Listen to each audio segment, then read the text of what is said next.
Desde San José, Costa Rica, el Ministerio Capacitando a los Santos presenta Teología sobre la Mesa Cuadrada, con el Dr. Raúl Perazo. El programa pasado estuvimos hablando un poco sobre la importancia de crecer en el conocimiento de la santidad de Dios.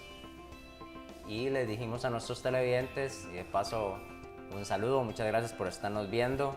Pastor Raúl, una semana más, un día más bien con nuestros televidentes, pero ahora... Una semana muy linda, de hecho, porque estoy aprendiendo muchísimo con lo que estoy estudiando para compartir con usted. Ahora un punto importante también para lograr, para que Dios nos lleve a través de ese crecimiento que hablamos, que es Dios el que nos lleva y que hablamos que hay ciertas herramientas que podemos utilizar. Algo muy importante para hacer es aprender a reconocer nuestro pecado también. Y eso es parte de lo que vamos a hablar el día de hoy. El pecado es muy sutil. Definitivamente el diablo es muy sutil. Entonces, cuando nosotros recibimos a Cristo y empezamos a vivir totalmente diferente a cómo vivíamos, llegamos a confundirnos pensando que no pecamos. Y cuando vas a confesar pecado decís, bueno, pero no hice esto y no hice aquello, soy mejor que aquel. Cuidado con eso, porque no somos mejor que nadie. Lamentablemente, y a pesar de la santidad de Dios en nuestras vidas, todavía pecamos y no debería ser así. Y más bien lo que usted acaba de decir, más bien va, cuando uno aprende primero, el paso del programa pasado, empezar a crecer en el conocimiento de la santidad de Dios, eso me va a ayudar a esto, lo de hoy, a reconocer mi pecado, y me va a llevar a todo lo contrario de lo que usted acaba de decir. Yo no voy a ir en oración y decir, no, la verdad es que qué bien lo hice esta semana, no pequé. Más bien por el contrario, entre más yo estoy cerca de Dios, entre más conozco a Dios, entre más sé quién Dios es, entre más me introduzco en la profundidad del conocimiento de su santidad, más pecador me voy a ver yo. Por supuesto, y mira, por ejemplo, vemos a un apóstol Pedro, testigo de los padecimientos de Cristo, testigo de la resurrección y todo. ¿Cuándo fue diferente la vida de Pedro? Después de la resurrección. Porque entendió, al principio creo que él vivía con Jesús, caminaba con Jesús, pero todavía no había entendido quién era Jesús. Cuando vemos a Pedro después de la resurrección, con el acontecimiento de que le negó, vemos un Pedro diferente. ¿Qué pudo haber pasado en Pedro? Desde mi perspectiva, Pedro fue quebrantado y tuvo que reconocer la grandeza de Dios. Y cuando entiendo lo glorioso que es Dios y lo gloriosa que es su santidad, entonces mi deseo de pecar va a desvanecerse. ¿Por qué? Porque me doy cuenta de lo terrible que es el pecado. Mi pecado te ofende a vos. Ahora pensemos en Pablo también. ¿Cuándo fue el momento en donde Pablo también fue quebrantado y empezó a vivir de una manera diferente? Cuando se encontró con Jesús también. Vamos a leer capítulo 15 de 1 Corintios. Y vamos a centrarnos en el año 55 después de Cristo, donde Pablo se está describiendo a sí mismo, y fíjate cómo se describe. Porque cuanto más va pasando el tiempo, tengo 30 y resta, a ver, nunca hago bien la cuenta, pero en el año 82 conocí a Cristo como Salvador. Y cada vez me doy cuenta que conozco menos Biblia que antes. El común denominador, y apunté hacia Pablo después de que usted apuntó hacia Pedro, es que no es que sea algo nuevo lo que voy a decir, pero el común denominador siempre es Cristo. Ese es el que produce la transformación. La produjo en los apóstoles, la produce en nosotros, la producirá en usted, la producirá en aquel que aún no le conoce. De hecho, pensando en Cristo, caminando por la tierra, y si usted conoce el término unión hipostática, 100% hombre, 100% Dios, la Biblia dice que Jesús fue tentado en todo, pero no pecó. O sea que Él pasó lo que nosotros pasamos. Y la Biblia también dice que nosotros tenemos poder para no pecar porque fuimos perdonados del pecado. Ahora, ¿podés leer el versículo 9 del capítulo 15 de 1 Corintios? Porque yo soy el más pequeño de los apóstoles, que no soy digno de ser llamado apóstol porque perseguí a la iglesia de Dios. ¿Cómo se describe? Como el más pequeño de los apóstoles. ¿Era apóstol? Sí, por supuesto que era apóstol, ya lo explicamos eso, era un apóstol enviado a los gentiles. Ahora, se describe como el más pequeño, como el último de los apóstoles. Él, Pedro y todos los apóstoles eran iguales, pero él sabía que todo lo que tenía era por lo siguiente, si lees el versículo que sigue, pero por la gracia de Dios soy lo que soy, y su gracia no ha sido en vano para conmigo, antes he trabajado más que todos ellos, o sea, se esforzó, pero no yo, sino la gracia de Dios conmigo. Y acá está la primera característica. En el año 55 vemos a Pablo diciendo, soy el más pequeño, y si algo hice fue por su pura gracia. Miramos la Biblia y vamos a Efesios capítulo 3, versículo 8. Más pequeño de los apóstoles, en el 8, ¿lo lees? Y tal vez usted dirá, otra vez Efesios 3.8. Sí, otra vez Efesios 3.8, porque recalcamos la verdad de Dios y no nos es molesto decir una y otra vez, como dijo Pablo una vez, las verdades de Dios. Efesios 3.8. Sí. Dice, a mí, que soy menos que el más pequeño de todos los santos, me fue dada esta gracia de anunciar entre los gentiles el evangelio de las inescrutables riquezas de Cristo. ¿Cómo se describe Pablo acá? De nuevo, como el más pequeño de todos los santos, dice. Entonces, el último de los apóstoles, el más pequeño de todos los santos. Pero si mirás el capítulo 3 de Efesios, que lo hemos mencionado muchas veces y siempre vamos a encontrar cosas nuevas, Pablo empieza describiéndose, yo Pablo, prisionero de Cristo Jesús por vosotros los gentiles. O sea, él sabía la posición que ocupaba, pero era Pablo el grande, Pablo el digno de imitar. En este capítulo es cuando Pablo descubre el misterio de la iglesia, y en el versículo 6 dice que los gentiles son coherederos, comparten una herencia, miembros del mismo cuerpo, copartícipes de la promesa en Cristo Jesús por medio del Evangelio. Ahí es cuando Pablo dice que él fue hecho ministro por el don de la gracia que le había sido dado. Entonces, ¿cuál era el ministerio de Pablo? Aclarar cuál era ese misterio escondido. Y aún así, con todo lo importante que tenía, porque mira, imagínate, Pablo hubiera podido decir, no, porque yo soy un grande, acá estoy, soy apóstol, Con todo lo que he hecho, me van a venir a decir algo. Pero él destaca, en primer lugar, que si algo hizo fue por su gracia, que si algo hizo es porque somos coherederos y vos y yo somos miembros del mismo cuerpo que Pablo. Dice que no fue él, que fue la gracia de Dios en él. Así que vemos a Pablo ahí. Ahora, 1 Timoteo 1:15.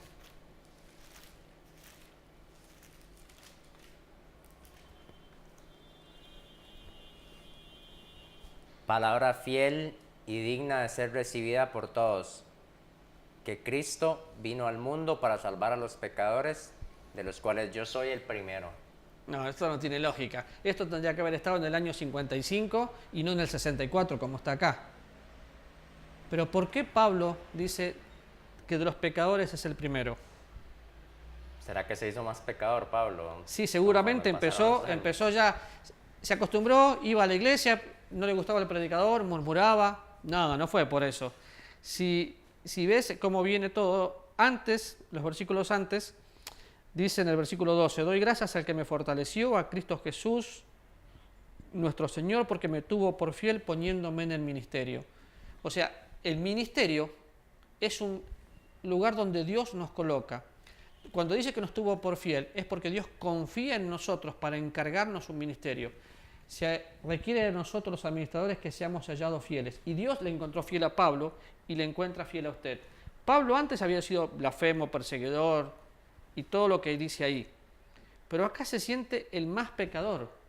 ¿Por qué?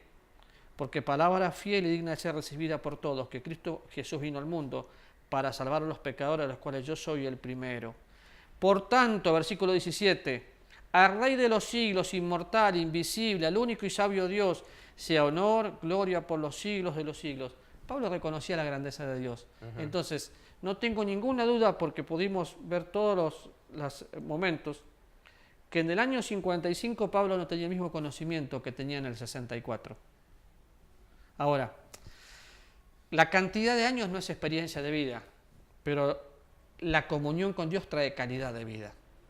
Y la calidad de vida es cuando puedo tener intimidad. Y aparte de eso que usted dijo, que reconoció y aprendió Pablo quién era Dios, también aprendió a reconocer en sí mismo el pecado. Claro. Y la gravedad del pecado. Por eso es que dijimos, no fue que Pablo aquí se convirtió en más pecador cuando él dijo, no fue que Pablo empezó en una vida de pecado y por eso dijo que era de los pecadores él era el primero, sino que fue que entendió la gravedad del pecado y en una actitud de humildad dijo, definitivamente yo soy el primero de los pecadores. Ahora, cuando vas leyendo la Biblia, voy a leer 2 Timoteo capítulo 3. El versículo 17 dice, a fin de que el hombre de Dios sea perfecto, sea enteramente preparado para toda buena obra. ¿Cómo puede pasar esto? Es que cuando una persona empieza a leer la Biblia, y estoy en 2 Timoteo capítulo 3, versículo 17, el versículo anterior dice que la Biblia es inspirada por Dios, que es útil para enseñar y para redarguir. Entonces yo leo la Biblia y me doy cuenta, pequé. Si no tuviera la Biblia, no me daría cuenta cuando pequé. Pero no solo tengo la Biblia, tengo el Espíritu Santo de Dios, tengo la conciencia que es alimentada por el Espíritu Santo de Dios, diciéndome, pequé. Entonces yo me levanto a la mañana y más allá de reconocer la grandeza de Dios, reconozco que pequé. Pero no es solo a la mañana o a la noche, porque la confesión no es un momento. La confesión es en el momento que hago algo mal. Entonces, ¿qué cumple este objetivo de conocer a Dios? Leer la palabra. Acá me habla de la Escritura inspirada por Dios. En el libro de Hebreos me habla que la Escritura penetra. Y eso hace que uno vaya conociendo a Dios y sintiéndose, no me siento merecedor. Es que es por pura gracia. La gracia de Dios tiene que acompañarnos en toda la vida. ¿Por qué? Porque si no hubiera la gracia de Dios estaríamos consumidos. Porque Dios es totalmente santo, ¿no? Y definitivamente esto también nos lleva a reconocer quién Dios es, su santidad. Reconocer la gravedad de mi pecado también definitivamente nos lleva a darnos cuenta de ese gran hueco, ese gran vacío que hay entre el hombre y Dios.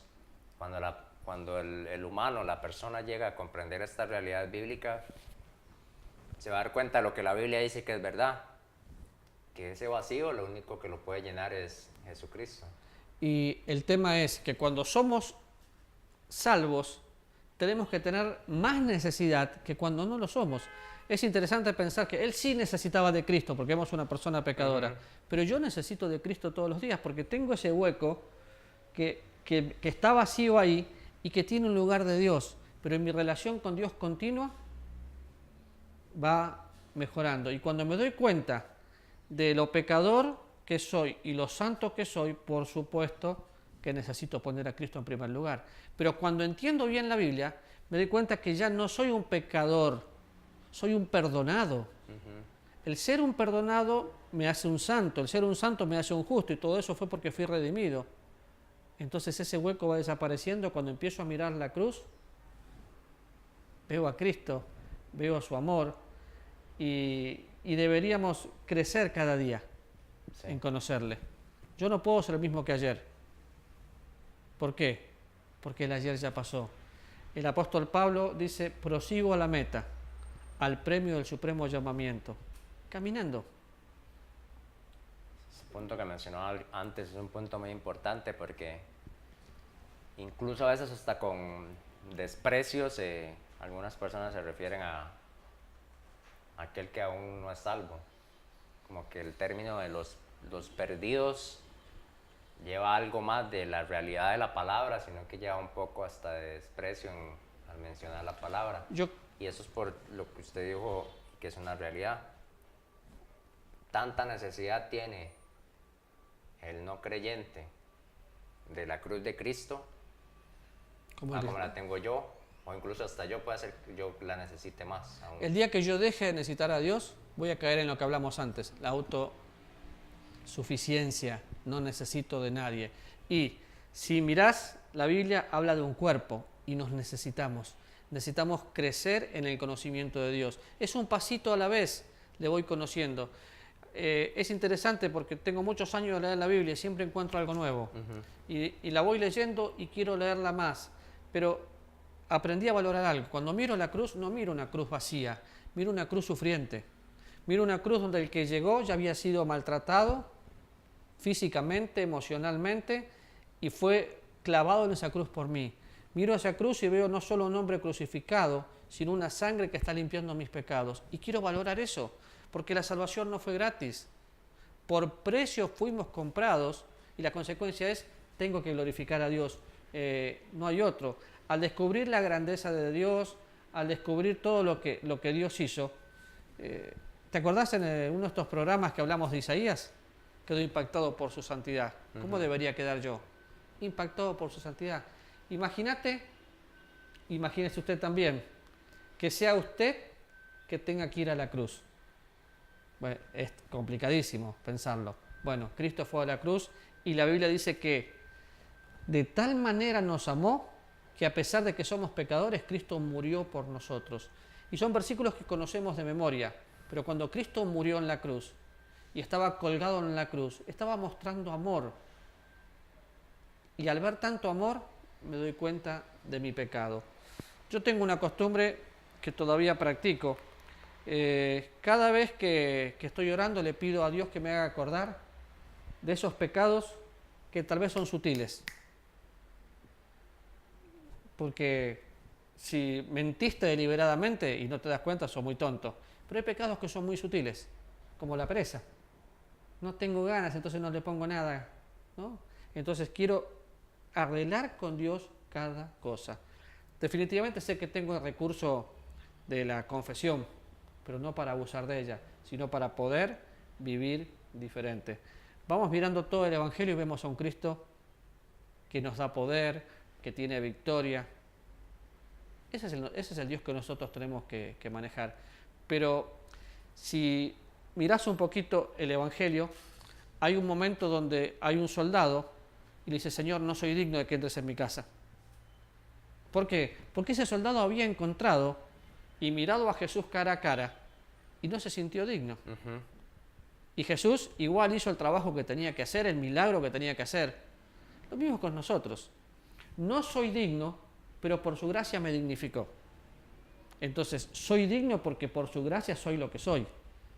Tenemos que aprender a vivir en esa dignidad. Sí. Ves a las mujeres, una prostituta siendo apedreada y el Señor dice, ve y no peques más, mujer transformada. Otra mujer lavándole los pies. Vemos a Zaqueo devolviendo todo porque se encontró con el Señor. ¿Qué pasó con nosotros? ¿Nos encontramos con Cristo? ¿O fuimos a una iglesia y aplaudimos y nos sentimos bien? ¿Qué pasó? ¿Qué nos engañó? Sí, tal vez no hubo un encuentro verdadero con ese Dios, porque ahora pensaba, si vemos varios pasajes a través de la Biblia, el Antiguo hasta el Nuevo Testamento, cuando había un encuentro cara a cara con Dios, siempre era la misma reacción. Era como un pavor, podríamos decir, como lo que experimentó Isaías. Isaías no fue el único que experimentó esto. No. Lo vemos a través de la Biblia y vemos que la reacción de enfrentarse cara a cara entre un Dios santo trae esa reacción de como un temor, como un acá pavor. te lo voy a decir con la Biblia. Apocalipsis capítulo 1, versículo 17. Cuando le vi, caí como muerto a sus pies. Y él puso su diestra sobre mí diciéndome, no temas, yo soy el primero y el último, el que vivo y estuve muerto. Mas he aquí vivo por los siglos de los siglos. Amén. Y tengo las llaves de la muerte y del Hades. Y después le dice que escribas.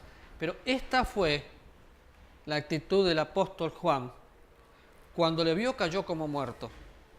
Jonah, el Dios de toda la creación, el alfa y el omega, el primero y el último, vive en vos, vive en mí, vive en usted. El apóstol dice que cuando le vio, cayó como muerto. Pero el Señor en su amor dice, no temas, acá estoy. ¿Por qué? Porque Él me dignificó a través de la cruz y ya no me llama siervo, es mi amigo que me ama tanto que me da la posibilidad de decir, no temas, yo soy. El yo soy es el nombre que caracteriza a Dios, yo soy el que soy. Me está hablando el mismo Dios. El no temas aparece un montón de veces en la Biblia. ¿Y quién es? Es el primero y es el postrero, porque Cristo es el creador de los cielos y la tierra y va a ser el último que va a completar la obra que Dios vino a hacer y todo va a ser puesto bajo sus pies. Creo que tenemos que aprender a mirarnos a nosotros mismos, a examinarnos si estamos viviendo cada día, caminando conforme al Evangelio de Cristo en una relación o vamos destruyendo nuestra vida por una religión. Si es su deseo crecer espiritualmente día con día, recuerde lo que le hemos compartido estos días.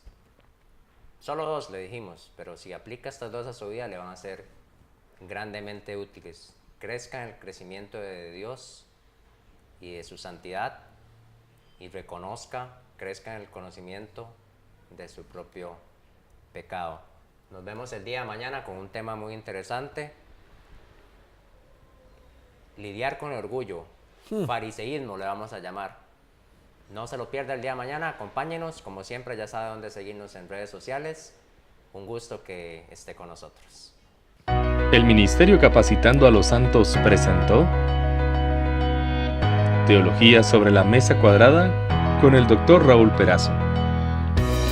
Encuéntranos en redes como Capacitando a los Santos.